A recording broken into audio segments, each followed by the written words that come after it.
കൂടാതെ ട്രാഫിക് ഇവിടെ വന്നു പോകാൻ കസ്റ്റമേഴ്സിന് വരാൻ കഴിയാത്തൊരു അന്തരീക്ഷമുണ്ട്.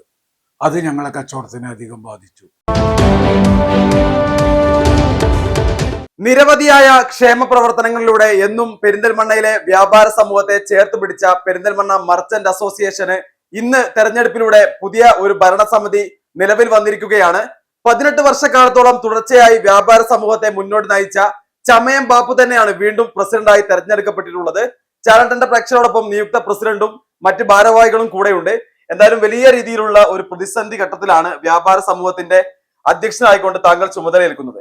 എങ്ങനെയായിരിക്കും വ്യാപാരികൾക്ക് വേണ്ടി ഇനിയുള്ള സമയത്ത് താങ്കളുടെ ഇടപെടൽ? പെരിന്തൽമണ്ണയിലെ വ്യാപാരികൾ വളരെയധികം പ്രതിസന്ധിയിൽ തന്നെയാണ് നീങ്ങിക്കൊണ്ടിരിക്കുന്നത്.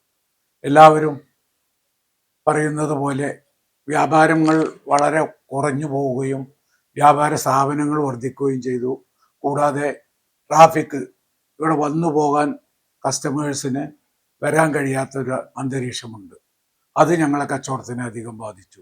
മാത്രവുമല്ല, മാർക്കറ്റ് 20 കൊല്ലക്കാലത്തോളമായിട്ട് മാർക്കറ്റ് വലിയ കുട്ടിയാഘോഷിച്ച് വ്യാപാരികൾ നിൽക്കുന്ന വമ്പിച്ച ഡിപ്പോസിറ്റും വാങ്ങി ഓപ്ഷനിൽ എടുത്ത ആ പീഡിയക്കാർക്ക് ഒന്നും ചെയ്തു കൊടുക്കാതെ വ്യാപാരികളെ കഷ്ടപ്പെടുത്തി. മാത്രവുമല്ല, അവിടെ ഒരു സാധനം വിൽക്കാൻ പോലും വഴി പോലും ഇല്ലാത്തൊരവസ്ഥയിലാണ് മാർക്കറ്റ് കിടക്കുന്നത്. അതിൻ്റെ നഷ്ടം മാർക്കറ്റിലുള്ള കച്ചവടക്കാർക്ക് മാത്രമല്ല, പെരിന്തൽമണ്ണക്ക് മൊത്തം ആ കച്ചവടത്തെ ബാധിച്ചിട്ടുണ്ട്. ഞങ്ങളെ കച്ചവടത്തിന് ബാധിച്ചിട്ടുണ്ട്, മറ്റുള്ള വിഭാഗം കച്ചവടക്കാരെ ബാധിച്ചിട്ടുണ്ട്. അതാണ് പിന്നത്തെ ഒരു പ്രശ്നം. പിന്നെ ട്രാഫിക് പരിഹരിക്കണമെങ്കിൽ ബൈപ്പാസ് വന്നല്ലാതെ ഒരു നിലക്കും പരിഹരിക്കാൻ കഴിയില്ല. കഴിഞ്ഞ ശശി MLA ആയ കാലത്ത് ഈ ബൈപ്പാസിന് വേണ്ടി അന്നത്തെ ധനകാര്യമന്ത്രിയായിരുന്ന തോമസ് ഐസക് അവറുകളുടെ നിർദ്ദേശപ്രകാരം 25 ലക്ഷം റുപ്യ പെരിന്തൽമണ്ണത്തെ വ്യാപാരി വ്യവസായി ഏകോപന ഡിപ്പോസിറ്റ് ട്രഷറിയിൽ അടച്ചതാണ്. എന്നിട്ടും ആ സംഖ്യ തിരിച്ചു വാങ്ങല്ലാതെ ആ വിഷയം നടന്നിട്ടില്ല. അതിനു വേണ്ടിയിട്ട് ഞങ്ങൾ വളരെ ഏതറ്റം വരെയും പോയിട്ട് പ്രവർത്തിക്കുന്നതാണ്. കൂടാതെ അതുപോലത്തെ കുറേ പ്രശ്നങ്ങളുണ്ട്. ബസ് സ്റ്റോപ്പ് പെരിന്തൽമണ്ണ വരുന്ന ഒരു വ്യക്തിക്ക് 5 റുപ്യ കൊടുത്ത് ബസ്സിന് വന്നാൽ 40ഉം 50ഉം കൊടുത്തിട്ട് വേണം അവരെ കാര്യം ചെയ്ത് വീട്ടിൽ പോകാം.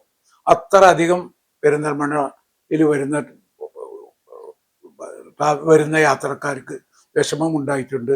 അതിനൊരു പരിഹാരം മുനിസിപ്പാലിറ്റിയേറ്റും MLAയും മറ്റുള്ളവരെയും കണ്ട് പരിഹരിക്കുക എന്നുള്ളതാണ്. വേറെ ഇതെല്ലാം ഞങ്ങൾ കുറഞ്ഞ സമയം കൊണ്ടെല്ലാം പരിഹരിക്കാൻ വേണ്ടി ശ്രമിക്കും. അതാണ് ഞങ്ങളുടെ ഇപ്പോഴത്തെ ആദ്യത്തെ പ്രവർത്തന ഉദ്ദേശം. ചാനൽ പ്രേക്ഷകരോടൊപ്പം പെരിന്തൽമണ്ണ മർച്ചന്റ് അസോസിയേഷന്റെ നിയുക്ത ജനറൽ സെക്രട്ടറി ഷാലിമാർ ഷൗക്കത്ത് കൂടെയുണ്ട്. എന്തായാലും വ്യാപാര സമൂഹത്തിന്റെ ജനറൽ സെക്രട്ടറി ആയിക്കൊണ്ട് നിങ്ങൾ അധികാരമേൽക്കുമ്പോൾ എന്തെല്ലാം പ്രതീക്ഷകളാണ് വ്യാപാര സമൂഹത്തിന് നൽകുന്നത്? ഒരുപാട് പ്രയാസങ്ങളിലൂടെയാണ് ഇന്ന് വ്യാപാരി സമൂഹം മുന്നോട്ട് പോയിക്കൊണ്ടിരിക്കുന്നത്. വ്യാപാര രംഗത്ത് പിടിച്ചു നിൽക്കുക എന്ന് പറഞ്ഞാൽ വളരെ പ്രയാസപ്പെട്ട ഒരു കാര്യമായി മാറിയിരിക്കുകയാണ്. അതുകൊണ്ട് തന്നെ വ്യാപാരികൾക്ക് പുതിയ പദ്ധതികൾ ആവിഷ്കരിച്ചു കൊണ്ടുള്ള പദ്ധതിയുമായിട്ടാണ് നമ്മൾ മുന്നോട്ട് പോകാൻ ആഗ്രഹിക്കുന്നത്. അതിന്റെ അടിസ്ഥാനത്തിൽ തന്നെ ജില്ലാ കമ്മിറ്റി പുതുതായി നടപ്പാക്കുന്ന വൈബ്സ് എന്ന ഒരു പദ്ധതിയുണ്ട്. ആ പദ്ധതിയെക്കുറിച്ച് കൂടുതലായി പിന്നീട് അറിയിക്കുന്നതായിരിക്കും. വൈബ്സ് എന്ന് പറഞ്ഞാൽ ഒരു നിക്ഷേപ പദ്ധതിയാണ്. ഒരു 10-15 ഏക്കർ സ്ഥലം ഓരോ മണ്ഡലങ്ങളിലും വാങ്ങി അതിൽ വ്യവസായ അധിഷ്ഠിതമായിട്ടുള്ള കാര്യങ്ങൾ അതോടൊപ്പം മറ്റ് പ്രവർത്തനങ്ങളെ എല്ലാം വ്യാപാരികൾക്ക് വേണ്ടി ചെയ്യണം. വ്യാപാരികളുടെ ഒരു ഇൻവെസ്റ്റ്മെന്റ് എന്നുള്ള നിലക്ക്, ഒരു കൂട്ടായ്മ എന്നുള്ള നിലക്ക് അവരുടെ ഉന്നമനത്തിന് വേണ്ടി പ്രവർത്തിക്കുക എന്നുള്ള ലക്ഷ്യത്തോടു കൂടി തന്നെയാണ് വൈബ്സ് എന്നുള്ള ഒരു പദ്ധതി. വളരെ നമ്മൾ ഈ മലപ്പുറം ഇൻകലൊക്കെ കണ്ടിട്ടില്ലേ, ഏകദേശം അതേ രൂപത്തിൽ 15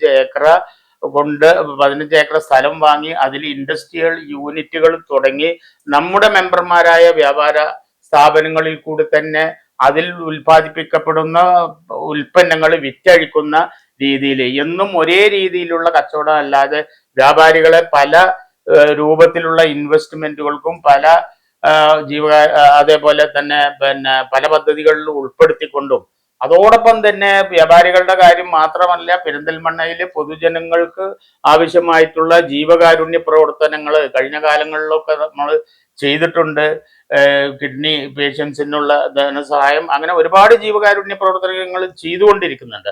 അത് തുടർന്നു പോവുകയും പുതിയ തരത്തിലുള്ള ജീവകാരുണ്യ പ്രവർത്തനങ്ങൾക്ക്, പദ്ധതികൾക്ക് രൂപം നൽകുകയും ചെയ്യും. എക്കാലവും പെരിന്തൽമണ്ണയിലെ വ്യാപാര സമൂഹത്തെ ചേർത്ത് പിടിച്ചുകൊണ്ടാണ് മർച്ചന്റ് അസോസിയേഷൻ മുന്നോട്ട് പോകുന്നത്.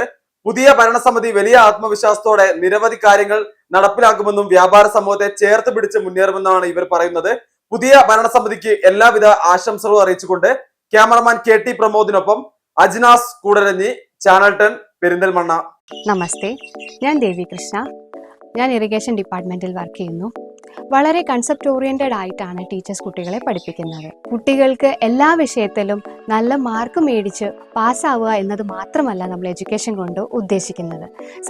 സന്മാർഗം അന്യമായി കൊണ്ടിരിക്കുന്ന ഈ കാലഘട്ടത്തിൽ കുട്ടികൾ വീടിനും നാടിനും ഒരു മുതൽക്കൂട്ടായി നല്ല പൗരന്മാരായി വളരുക എന്നത് വളരെ അത്യാവശ്യമാണ്. മലപ്പുറം ജില്ലയിലെ തന്നെ ഏറ്റവും നല്ല CBSE സ്കൂളുകളിൽ ഒന്നായ പെരിന്തൽമണ്ണ വള്ളുവനാട് വിദ്യാഭവനിലെ ശിക്ഷണം എൻ്റെ അനുഭവത്തിൽ കുട്ടികളുടെ എല്ലാ വിധത്തിലുള്ള ഉന്നമനത്തിനും പ്രാധാന്യം നൽകിക്കൊണ്ടാണ് ഒരു മൂല്യാധിഷ്ഠിത വിദ്യാഭ്യാസമാണ് നൽകുന്നത്. എൻ്റെ കുട്ടിക്ക് നല്ല വിദ്യാഭ്യാസം കിട്ടുമെന്ന് എനിക്ക് ഉറപ്പുണ്ട്. ലക്ഷക്കണക്കിന് മാതാപിതാക്കളുടെ ഉറപ്പിൽ വാർത്തെടുത്ത 33 വർഷങ്ങൾ. Sree Valluvanad Vidyabhavan Perinthalmanna, celebrating 33 years of excellence in the field of education. Sree Valluvanad Vidyabhavan Perinthalmanna.